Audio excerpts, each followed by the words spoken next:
Hello, everyone, and welcome to our Catalyst meditation for today. This is our pre-meditation talk, and uh, our subject today, our sort of subject today, and it's been growing over the past um, 12 hours or so. But our subject for today is spiritual discipline. And it is either a really small subject or a really, really big one, either too small for a half an hour or way too big for a half an hour. And I'm aiming for way too big.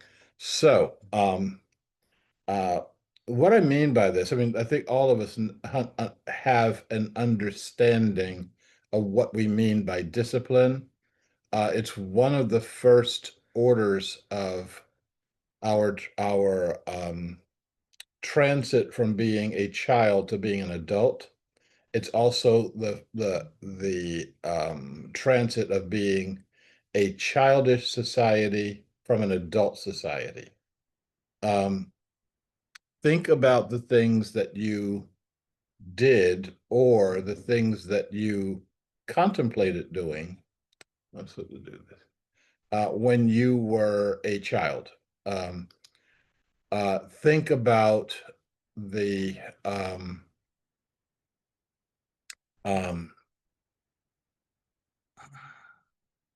uh, from little tiny child, and you are uh, playing with toys and riding your bike and having other fun stuff like that, um, to being an older child and doing things that were sometimes a little devious, sometimes a little mischievous, sometimes a lot mischievous. Um, I'm thinking about my brother and I going over to Philadelphia, where my grandparents lived, and they lived right on a bus line in a crowded neighborhood. And we would get, and I have to be very careful with this, we would get these white pinto beans that were of a particular size that would fit down a straw. And um, when the bus would go by, the bus stopped at our house, at my grandparents' um, tenement house. And when the bus started off, we would have a mouthful of these pinto beans, and we would spit them at the open sides of the bus and pelt people with wet pinto beans. And I'm sorry, this is terrible. I'm so ashamed that we did something like this. And and not get an irate bus driver who would actually stop the bus, get out and chase us down the street. And how dare you hit my bus? I don't think he cared about the passengers, but we were hitting his bus. And even getting chased down the street was fun. We didn't get caught. That would not have been fun. So, so the times of your life when you completely lacked any level of of any lack of discipline at all, it's predictable. You're supposed to do that kind of stuff at that time. And then there was other stuff that you did when you were in college, and I'm sure the statute of limitations has run on all that stuff. So I don't have to think about that anymore. That's called a joke. Um, um,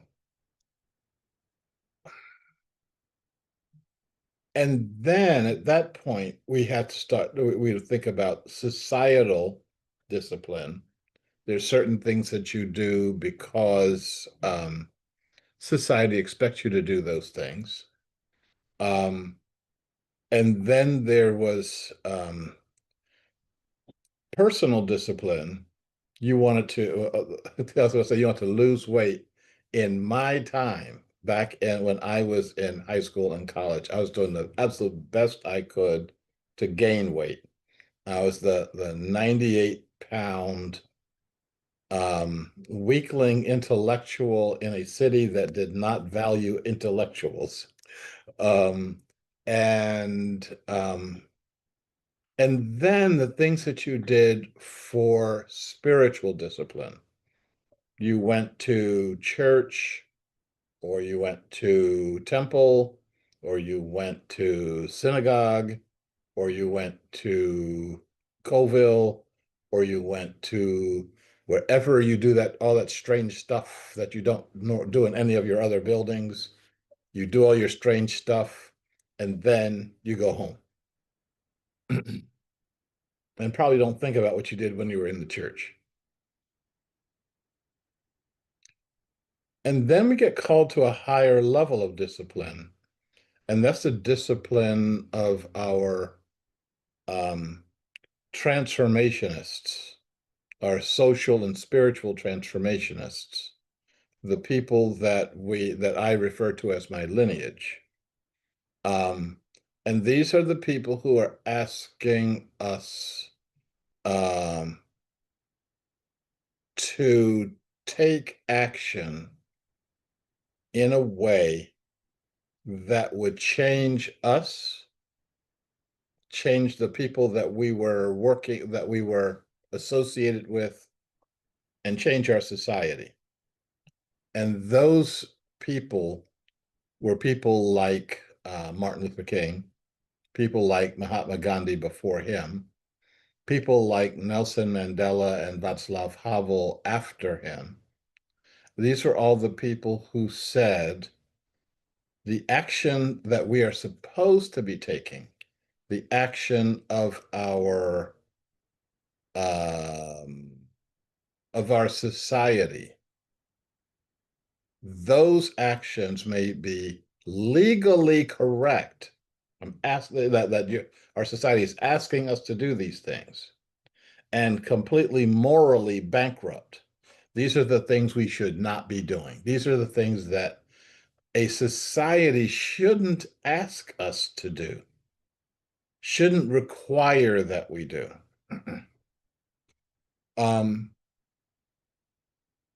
and I feel that we are at those times right now. In that I'm not alone. I think that there are many, many, many people out there who feel that, there's something fundamentally wrong with this society. And the things that are wrong with the society are things that we can't address, or it's difficult for us to address. Um, and this is one of the problems of the the act of protest. That is the act of what gets called in the media civil disobedience. But I don't think of it as civil disobedience. I think of it as spiritual obedience, spiritual devotion, spiritual discipline. So let's look at at a few of those actions in the past, and then start looking at what we are being called to do right now.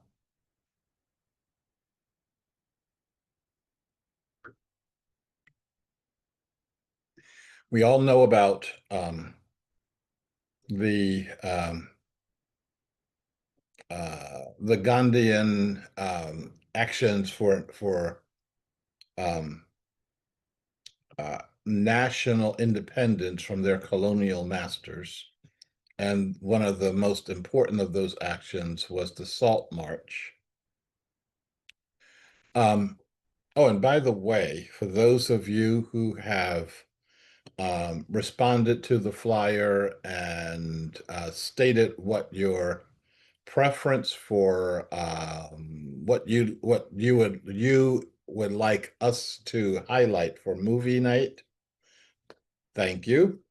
And for those of you who have not done that, which is the other 98% of the folks who are on this on this line right now, and the folks who get the flyer, you should do so. Um, but Gandhi would be an excellent movie for us to watch together with appropriate number of bathroom breaks. It's a long movie. Um, the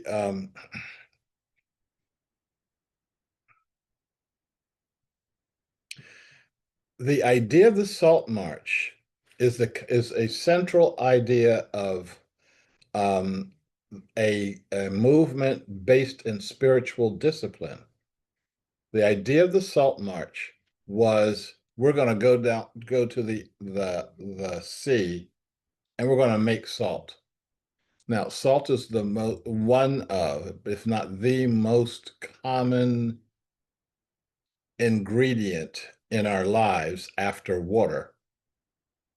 Uh, Number one. Number two, it is also the most necessary ingredient after water.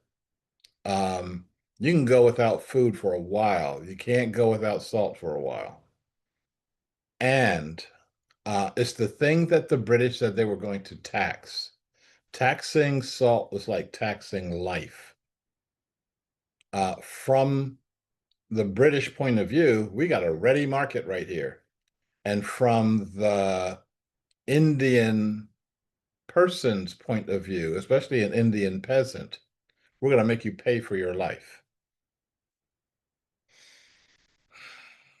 So Gandhi said, "No, that's okay. We'll go on. We'll go down there and we'll make our own." If that had happened to him, if that had happened to him and his followers, that would not have made even a ripple in a local newspaper.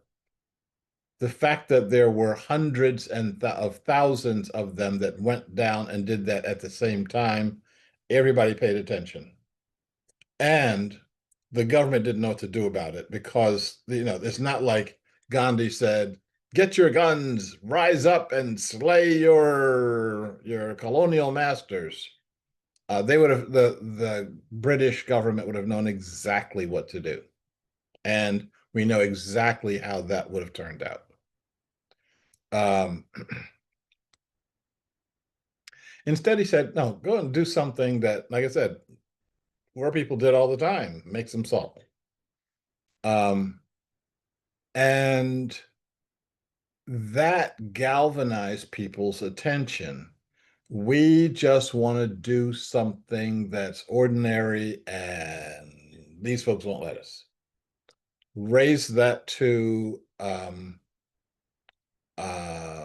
another level, and look at what happened in the United States during the civil rights movement. We want to go to the Woolworths counter and sit down and order a hot dog and a Coke and pay our bill and leave. People did that by the thousands every day. Back when Woolworths counters were really popular, um, that might be the first of the real fast foods. You can be in and out in like 10 seconds. Um, Unless you are black. In that case, you're just out. And the idea of going to the Woolworths counter for a black person and just sitting down was not a particularly big deal. Call the cops, drag you out, and you're done. Sitting down at the rate of a few hundred, meaning you occupy every single stool, and if you're not getting served, you sit there until the cops drag each and every one of you out, and then there's another 100 to take their place, and and for and Woolworth's counter is shut down, not by violent action, not because they were calling the people behind the counter names, not because they were demanding food. They sat there very, very quietly and very peacefully, dressed in their Sunday best. The only thing that was offensive by their action was the color of their skin. Um, These were very these were very thoughtful and very careful activities that were designed to call forth a particular response from the government. Um, this response is real simple. Um, Shut that action down and show that you have no moral authority. You have lots and lots of violent authority. You have lots and lots of coercive authority. But that does not build a society. It doesn't even maintain a society. What that does is it blocks the progress of a society. It shows that the people who are doing the protesting, the people who are doing waiting at the counter. I don't like using the word protest.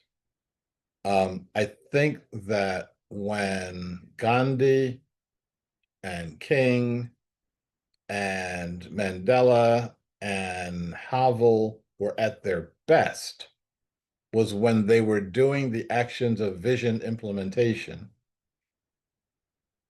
and when they were at their least, at their worst, was when they were um, walking down the street and shouting, or walking down the street holding a placard. Um, it wasn't the kind of thing that would stir people's imagination. When they went, when the people who saw that went home, they said, I saw some people walking down the street. They had some signs. I wasn't really paying attention. That's why I'm late for dinner today. How was your day? But when there was vision implementation, he said, wow, traffic was held up because they were arresting all these black people because they ordered a hot dog and a Coca-Cola at the Woolworths. What's wrong with that? Okay. I mean, so it's the thing that gets in your mind, not just the action itself, but thinking about the consequences of the action, thinking about what the next step of the action is, etc. So um, we, I, have been thinking about what is the salt march of the 21st century. What is the discipline we are calling people forward for in the 21st century? Um, one of the on the one hand, there's nothing to be done. Our existing society is seamless. It is flawless. Everything is done perfectly. Um, if there are people who are not um, completely happy with it, it's their own fault. It's their fault for being crazy. It's their fault for being drug addicted. It's their fault for being sick. It's their fault for not being able to find a job. It's their fault for and once we get to that us versus them mentality, all bets are off.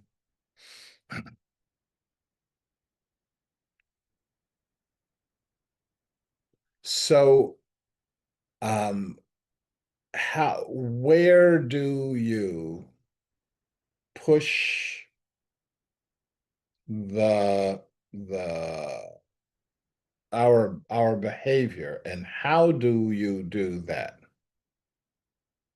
in order to get people to understand what's actually happening? Um,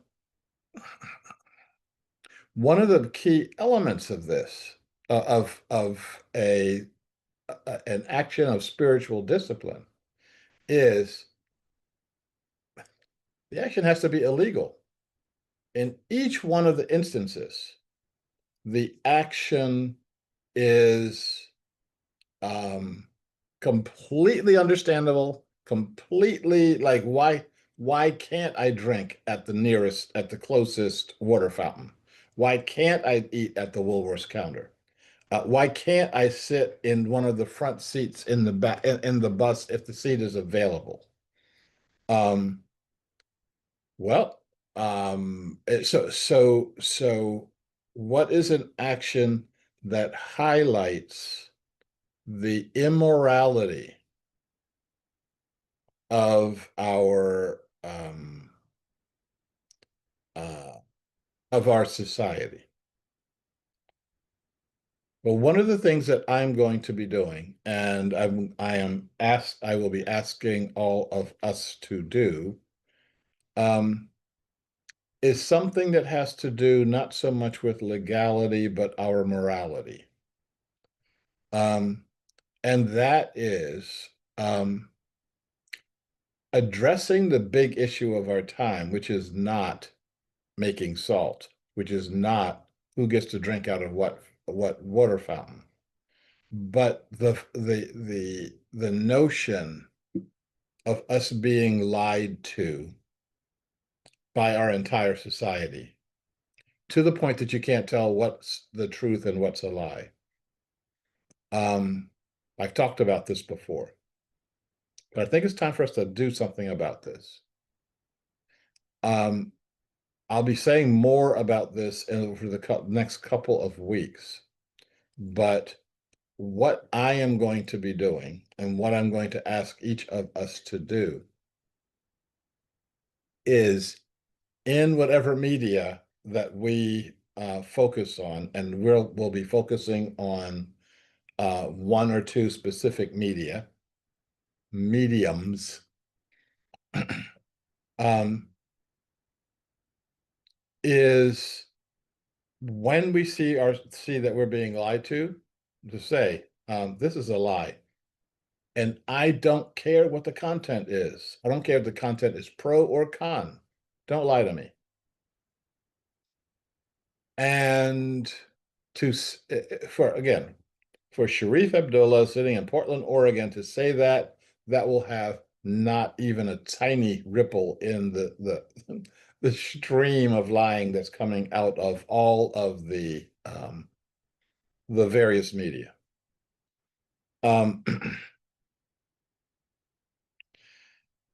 If 50 of us do it, it might make a little tiny ripple. If 500 of us do it, it'll make a bigger ripple. And over that, people will start to see, I believe, that number one, that the emperor has no clothes on, and number two, um, that um, uh,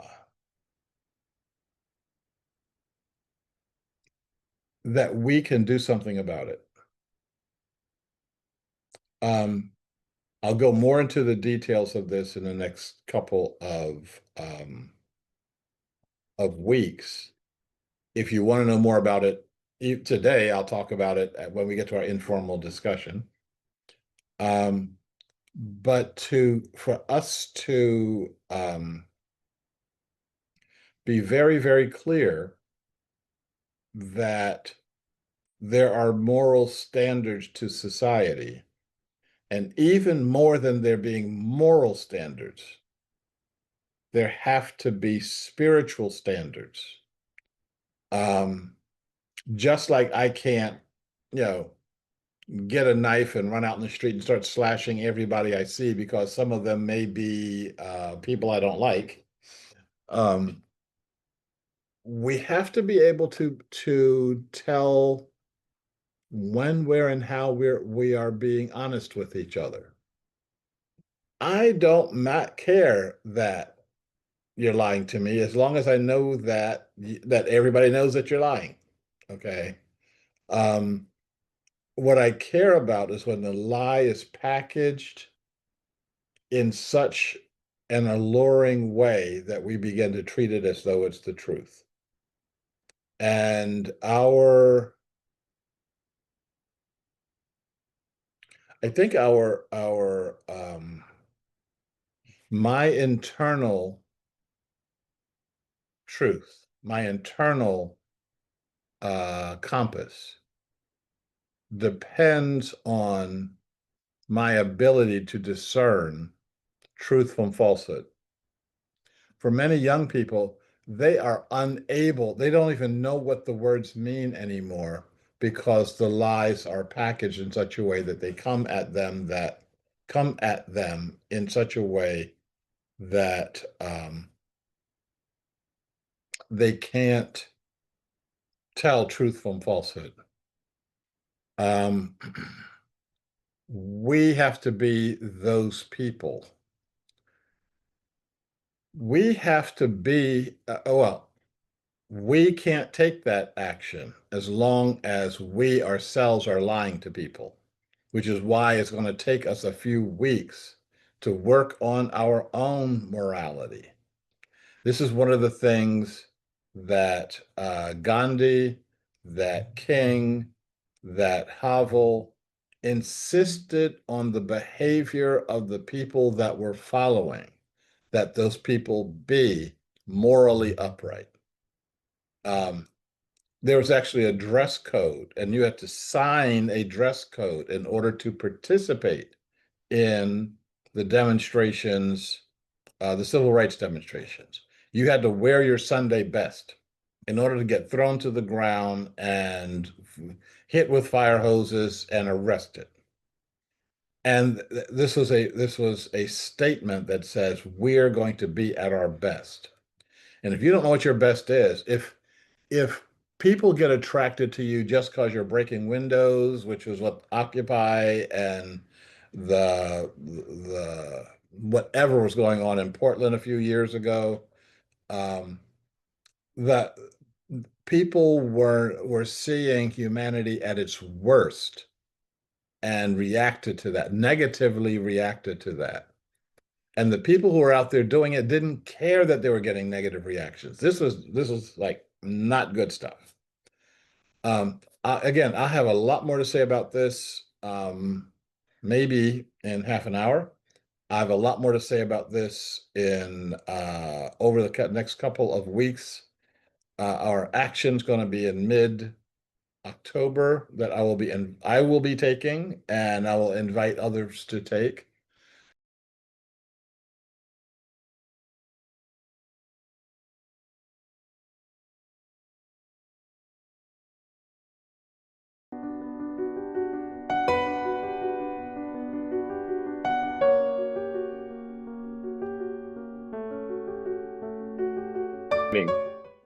It's good to be back from my very own wood paneled place where my hand does not show up against my wall. Um, I I had to laugh when you started suggesting that we post about things we think are lies because that's what everybody's doing.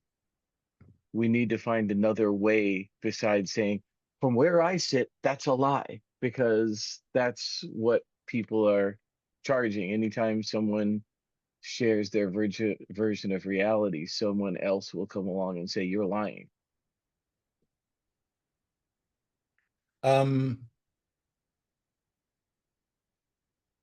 that's not what I'm going to be doing. That's not what I'm going to suggest that we do. What I am going to be suggesting is demonstrable, and I would like to address that comprehensively, because that was a very comprehensive statement on your part. Um, and I'm not sure I can do that now. I'm not sure we have the time for that. And we are going to, I've got a couple of announcements to cover, and then we'll see whether or not we can get to that today. One of the announcements to cover is something that is um, almost more important than the veracity of our society, and that is movie night. Um, we're aiming for movie night in the Portland area. Um, and for those of you who have voted for the movie of your choice, thank you. For those of you who haven't, get your fecal matter together. Um, Remember, this isn't just like we're going to do this 3D face-to-face in Portland, thanks to the voluntary hosting of Angie. I want to make that clear that I didn't force her. I didn't twist her arm. I didn't uh, um, promise her the riches of Commonway. She did it on her own, and we're grateful for that. And we're going to show our gratitude by not doing all the things I've threatened to do, which is have us all show up for dinner. Um, and um, and that means that we're going to be those of us in the Portland area will be coordinating how we're going to do dinner and not burden her or her house. Um, and I'm encouraging people who are not in the Portland area to do this. Get together with a friend or two or 20. I actually have a friend who has matching plate china place settings for 100. So I'm I don't even have 100 plastic forks in my place, so don't ever expect that to get that from me. Um, and uh, to find the movie, which is, back in the days of Blockbuster, that wasn't all that hard. In the days of streaming services, it should be easier, but in some ways, streaming services don't stream certain things, and so um, it becomes very hard. Um, but yeah, get some friends together and say, we're gonna watch this and then watch it. Um, there's another thing that I was going to suggest to us, but I can't think of what it is right now. I am looking at my list of microphones that I don't see going on, which means that all of you are just absolutely set on how you want to see the world today. And uh, please remind me of something. I know I did this with our daily group. I don't know if I did this with um, our weekly group, but the various AI, not AI, obviously AI, not obvious at all, and then deceptive AI videos. Did we do that before?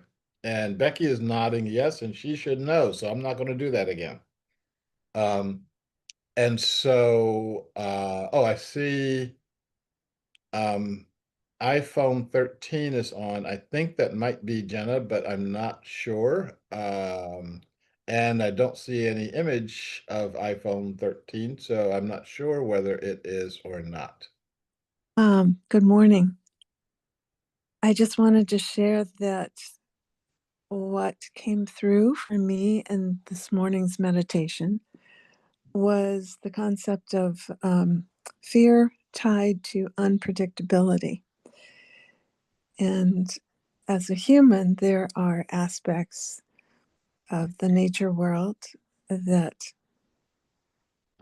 I may have apprehension about because whatever that being might be unpredictable. And then what also came through was, in Gaia, I recognize and acknowledge that humans have been incredibly unpredictable in the way we've related with you. And that's what came through. Um, Very, very true. Um, I was thinking about um,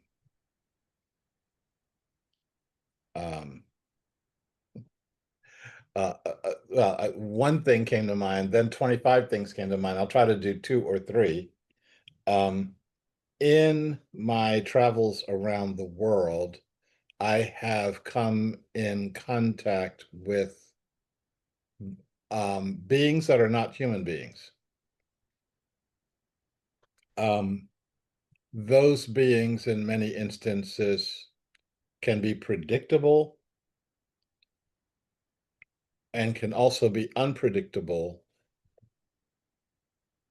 Very unpredictable by me because this is my first time standing in a canal to take with a group of 20 or 30 men. The women were taking their afternoon bath around the bend. The kids were splashing up and down between the men and the women. And um, um, and across the bank, which was about the distance of uh, from here to the sidewalk across the street, and I've got a 2-lane street out there, was a group of alligators or crocodiles. I have no idea which one. I was not asking for pedigree, and I didn't want to be in the water with any of them. And everybody was like, "What's your problem? They're over there." And I'm like, "Yeah, but do you know how fast these things can swim? Do you want to find out?" And my fear level was high, although everyone was saying around me that it was completely predictable that they were not going to come across here. And it's like, yeah, but do they know that? And my fear levels were from my unfamiliarity levels. Another fear level, well, lots and lots of fear levels from Sri Lanka, including a cobra under my desk, um, elephants rampaging at night,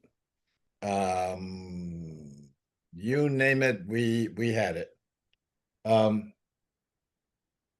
We had a rogue elephant on the road one time, and it's like I'm used to regular traffic jams, like, and I'm late, and the driver saying, "I'm not going past that thing." Rogue elephants in herds are very, very predictable and always leave humans alone. Um, Rogue elephants are always male, and you have no idea what they're going to do. Um, and um,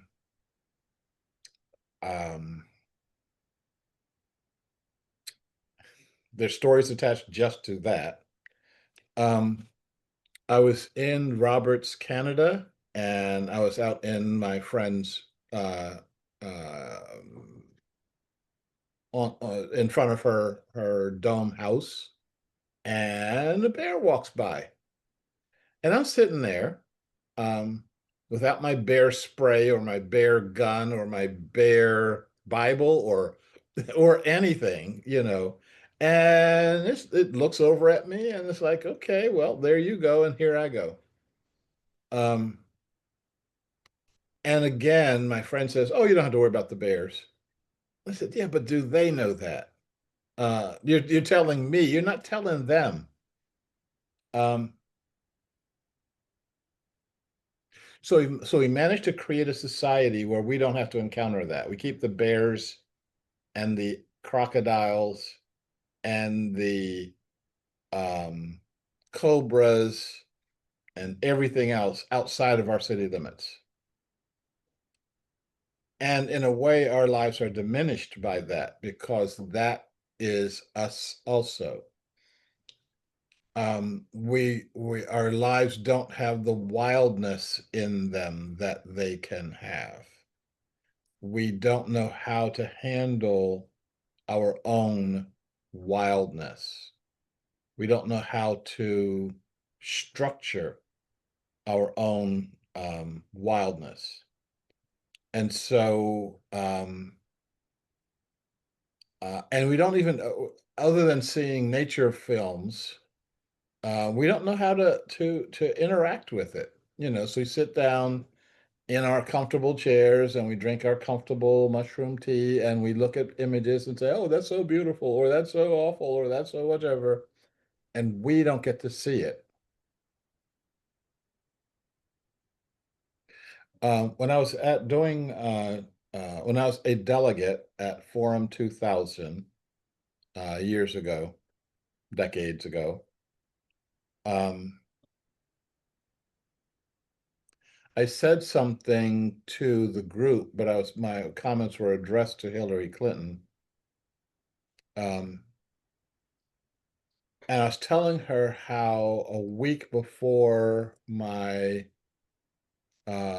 being at Forum 2000, I was in a coffee house here in Portland, and I watched somebody, a man, a white not middle age, youngish man, open up a trash can, pull out a half-eaten sandwich that someone had thrown in the garbage, and eat it.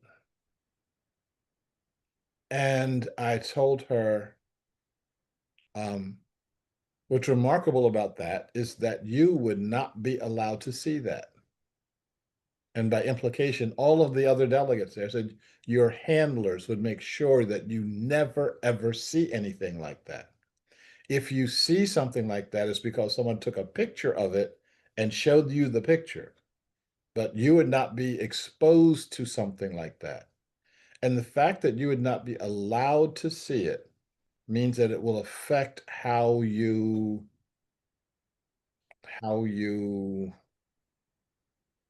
process reality. That process of not being able to see reality hasn't gotten better over time. It's gotten much, much worse. So we're allowed to, um, people make policy based on um, what they've been told, not what they can see. And Jenna, you just sparked all sorts of stuff. But just one more story. Um, as some of you know, I did a number of dialogue projects in the 90s and 2000s. And one of them was the Commons Cafe, where I brought people who were actual or potential adversaries together to talk about common issues. And these were very successful all around the country. Um, Thousands of participants. Um, the really big ones being in Denver with 500 participants, Omaha with 800 participants, some other big locations. But I did a small one and a very significant one here in Portland. I'm here in Oregon, down in Woodburn. And the people who were invited were, on the one hand, undocumented farm workers, and on the other hand, Immigration and Naturalization Services, the precursor to what's now called ICE. And I brought them together, and which was really interesting because they did not want to get brought together, and they had to be guarantees on both sides. And one of the guarantees from the Mexican worker side was that the INS folks would not be taking any information. They would not be taking drive, license plate numbers. They would not be in any way um, tracking them. On the INS side, that was really interesting. They did not want. My stipulation was that this is a level playing field. So if you're expecting the Hispanic folks not to be carrying guns, and I expected them not to be having any weapons, then the ICE agents would not be carrying weapons either. Leave your weapon in the car. And they freaked out. And you've never seen grown men freak out like when you tell them you can't bring your gun with you.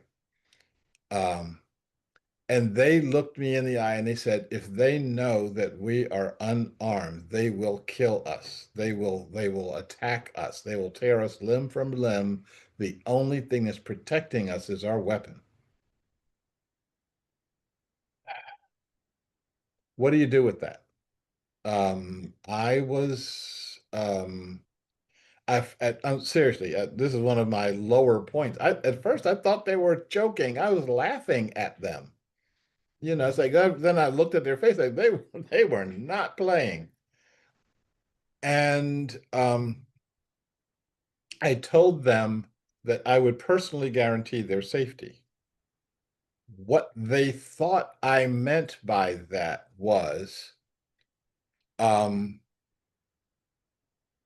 that I was going to carry a gun, and that if I saw the little old granny with the knitting needles going after one of them, I was going to blow her away.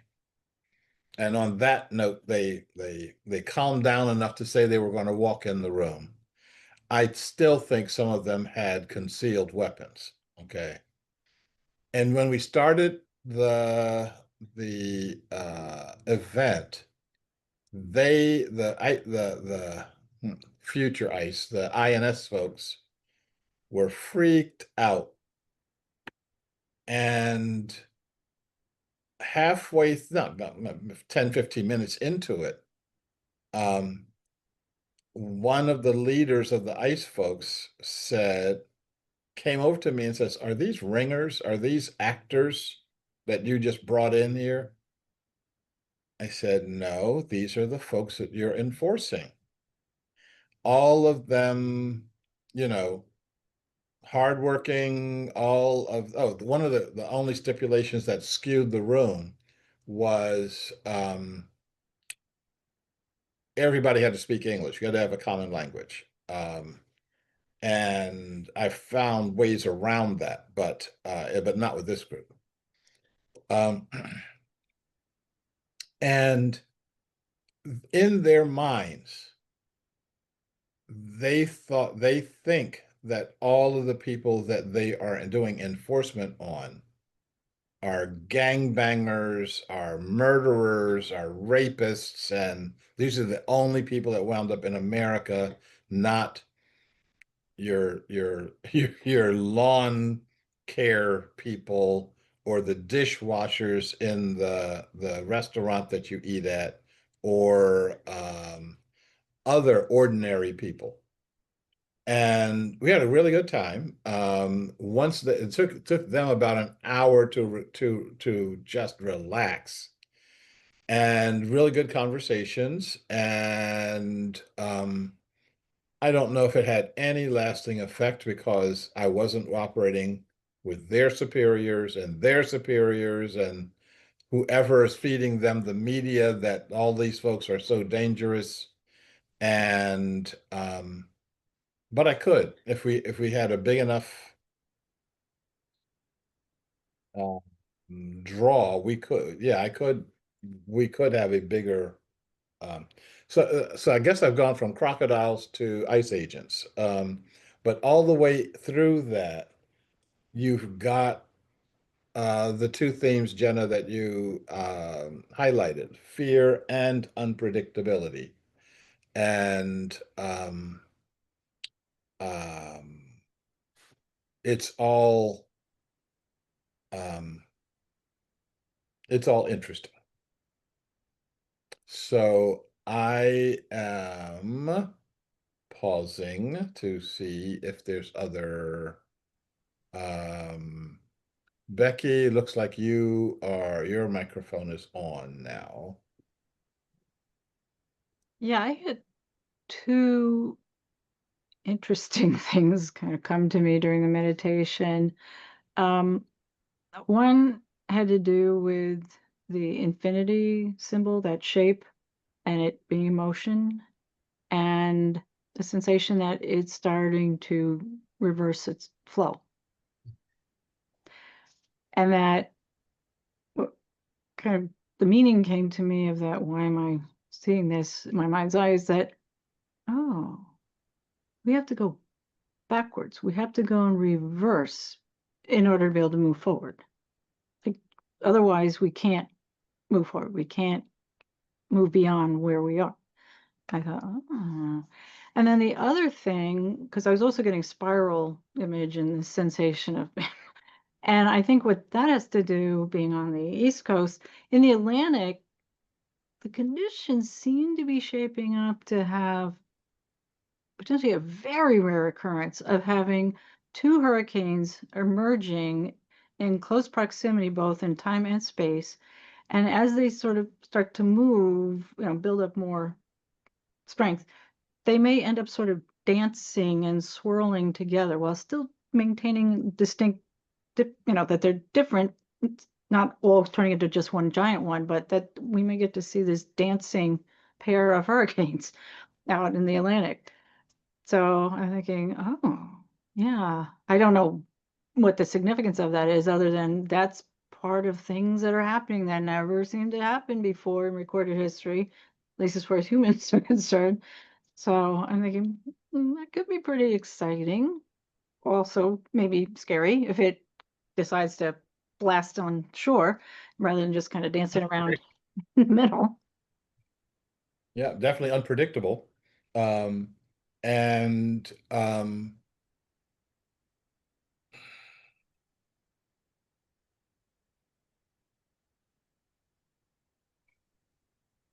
we have a tendency to want to look at unpredictability as bad or evil, okay? And the folks who get up on their soapboxes and start, calling the end of the world, look at what's happening. And yeah, I think that we need to chill that and say, yeah, these are things that are just have not been happening. It does not mean that these things are bad. It doesn't mean that they're good. It just means that they're happening. I've been paying more and more interest in the comet that's getting larger and larger, or the thing that's getting larger and larger, the 3I Atlas. We're going to figure out how to name stuff sometime in the future. And um, um, I am uh, yeah, I'm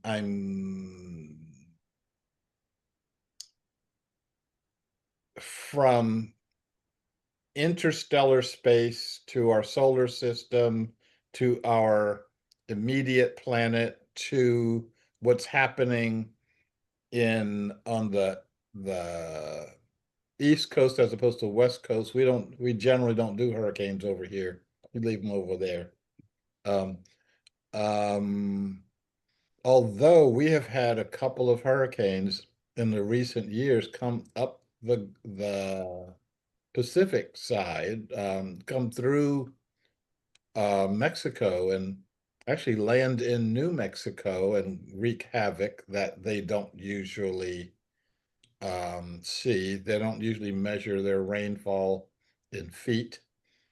So they generally don't even measure it in inches, but yeah, measuring it in feet is really something. Um, so I guess our theme from our meditation is this notion of unpredictability.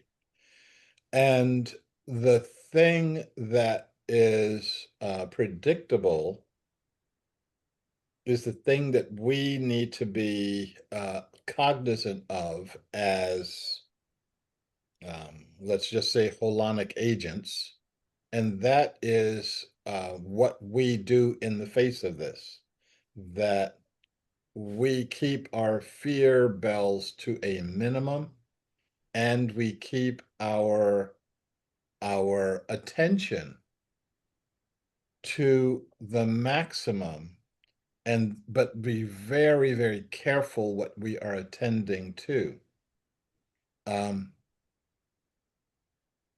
Are we attending to fear, or are we attending to exploration?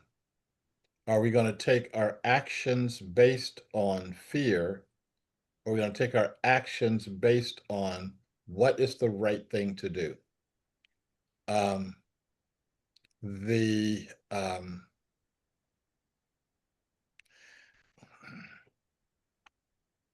there are times when lots and lots of stories come up for me, and today's story day.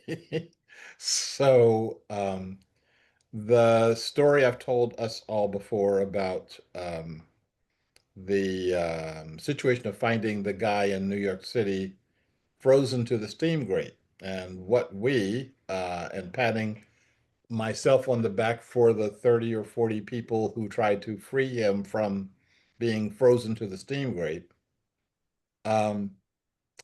What we did was quietly and ordinarily heroic. You know, we did the right thing, or we did a series of right things that turned out to be the right thing. But none of us did anything that was, we didn't need superhuman strength. We didn't need superhuman abilities. No one used laser beams coming from their eyes to melt the ice. No one, used stronger than human muscles to pull up the entire steam grate. Um, but we all did what we needed to do. And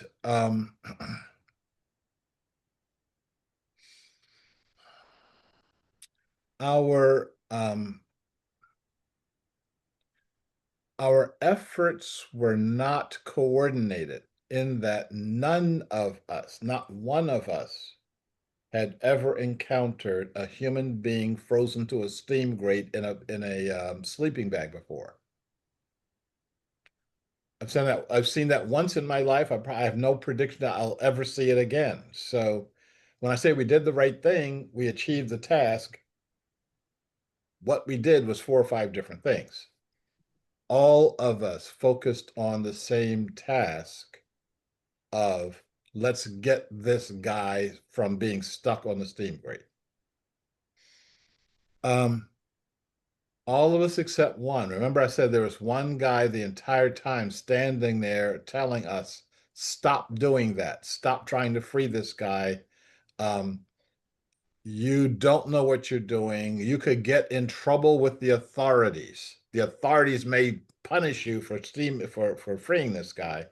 Um, um, you don't know what you're doing. You might wind up hurting him more. I mean, that's like, all these things are true. Now shut up and let us let us actually lend a hand. Maybe that will be the thing that will actually help free him.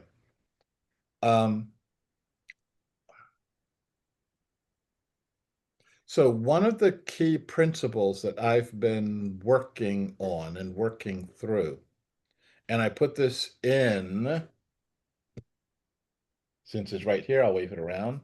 I put this in Birthing the Nation of Gaia, and that is, no ant can tell another ant what to do. When you look at how a hive operates, and you look at ants who are forced into dealing with a brand new situation.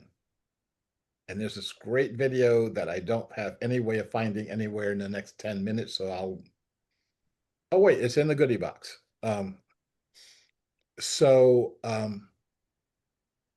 Ants are given this task of getting a bar through an opening that is not big enough for the bar to go through straight ahead.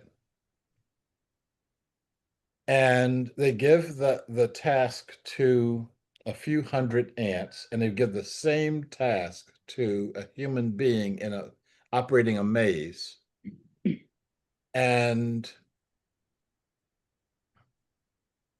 the ants do the task faster than the human beings do. And in a way, the ants' behavior is completely chaotic. Some are pushing, some are pulling, some of them are opposing each other, but they're all focused on their strategies can be oppositional, but they're all focused on how do we do this task? How do we get this bar through this opening? And the ants do it, the human beings do it in 30 seconds, and the ants do it in 15. Because they keep trying. And there's no ant sitting on the side saying, stop doing that, wait for the police ants to show up, you know? They recognizing their own inherent ability to solve the task. We lack those muscles. What I will be proposing in October is the process of starting to develop those muscles. And once we do that, the next task will suggest itself, then the next task will suggest itself, etc. I think that the problem that Greg posited is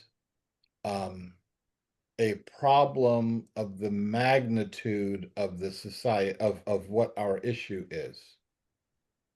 The sheer amount of obfuscation that is going on through our society is daunting. But daunting the way that stopping a swift-flowing river is daunting to a beaver. They are completely poised to take their action. They have an inherent sense of hydrology.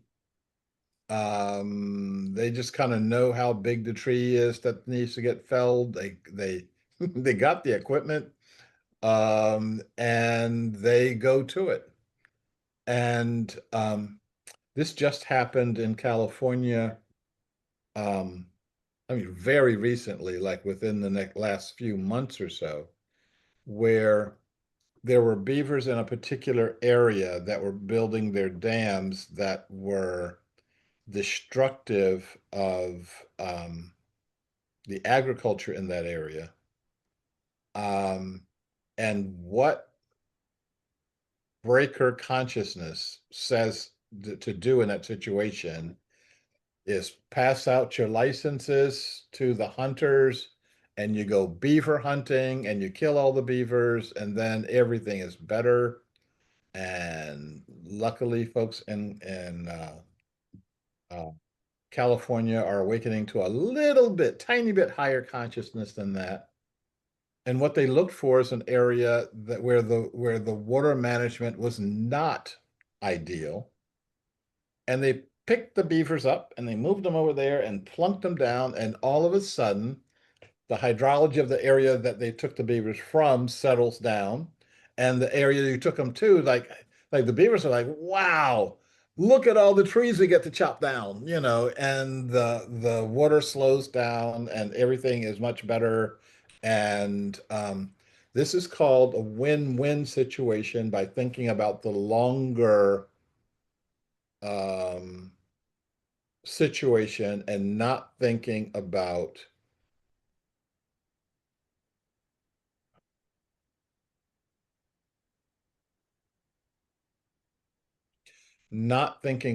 the beavers as a problem, but the beavers as an opportunity.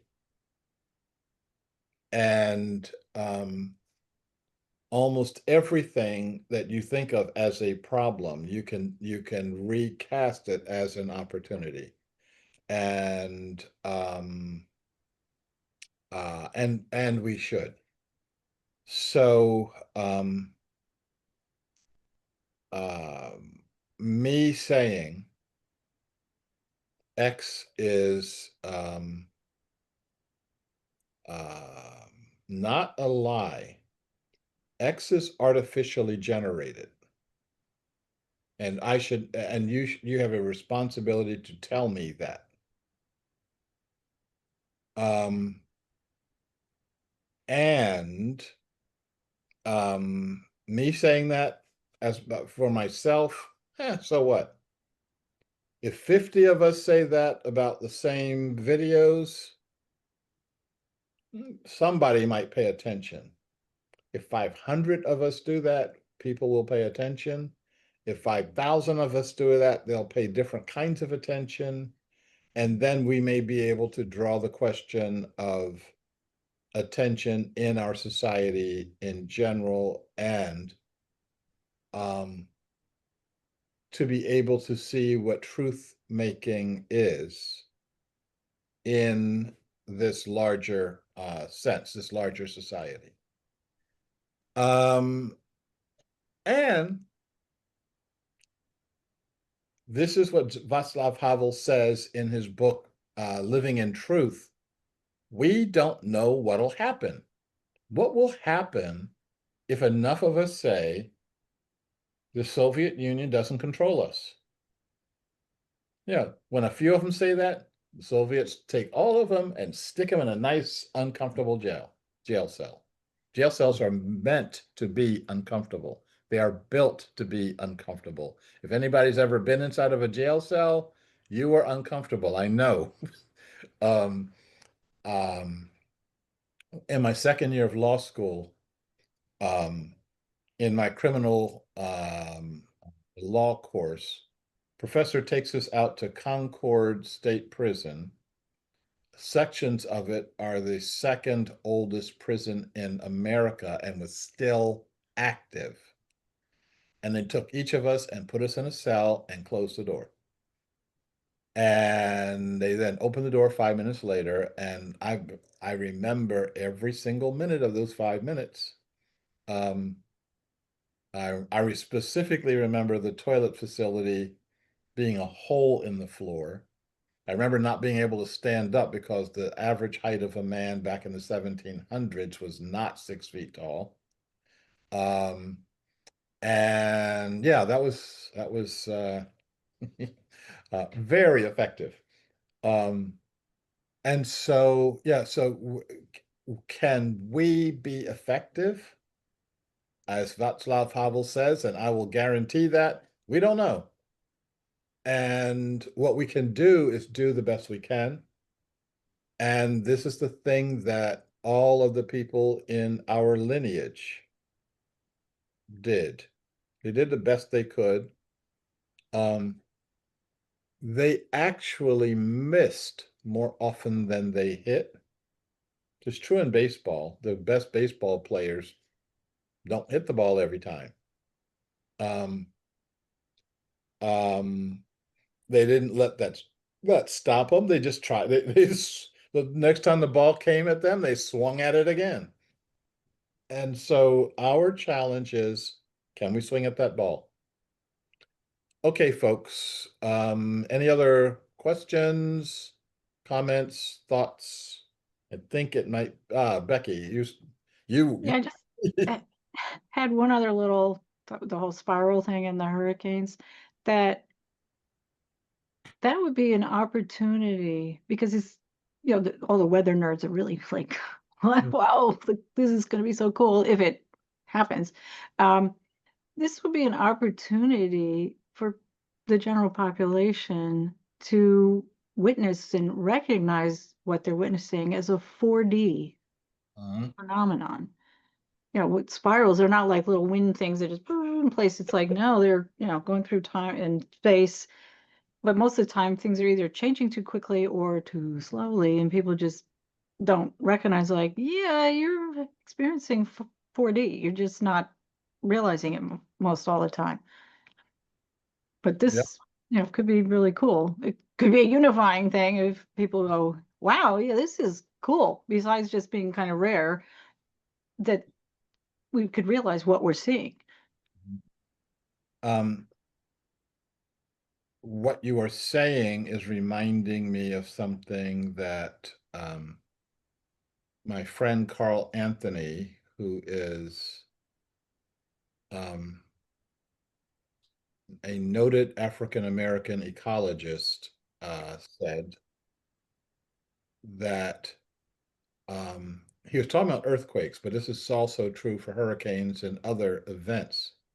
He said that the earthquake, or in your situation, the hurricane, is not a disaster. It's a naturally occurring event. He said the disaster is putting your house on the fault line. And the hurricane is a natural, not only a naturally occurring event, very predictably occurring event. The disaster is building your house, a stick-built floating platform house that is blown down by hurricanes each and every time. And the insurance company gives you your money if you're lucky enough to have insurance. And you build exactly the same house in this exactly the same spot, and you are daring nature to do it again. Now, one of the things that I saw pictures of were houses in the Los Angeles fire that came through the fire without a scratch, without a sear mark, without, they had to take their patio furniture and bring it indoors. But other than that, they built for the fire. When I lived in Savannah, Georgia, and if you've been to Savannah, Georgia, one of those beautiful cities in America, dead from the neck up, but beautiful. It was like living in a movie set. And the first floor of the house was about 8 feet high. And then the second floor was 16 to 20 feet high from floor to ceiling. Then the third floor was another 10 feet. I mean, so you had to walk a ways to get to your bathroom. But it was built like that. So because the first floor was built to be flooded. Yeah, it's regular floods in the Savannah area, hurricanes, storms, whatever. And the water would come through and would go out the other way. I mean, and you dry it off. It was made with water resistant materials, and you keep your carriage there in the first floor. You keep your slaves if you had them in the first floor. They didn't mind getting flooded. And that was a joke. You didn't build your house for the slaves. You built it for your comfort. But yeah, if you had a storm surge that was 4 feet, I got to clean things up. But we know that storms and hurricanes are naturally occurring events. We seem to have forgotten that. Okay. Somebody said something. You know how they irrigate fields by having these sprays go out over the field. Half the water doesn't even reach the ground. It evaporates before it hits the ground. So they've started because water is becoming more scarce in California, they start rerouting the water through pipes underground or on the surface and not spraying it in the air. And somebody says we should have a front page headlines. Farmers discover evaporation.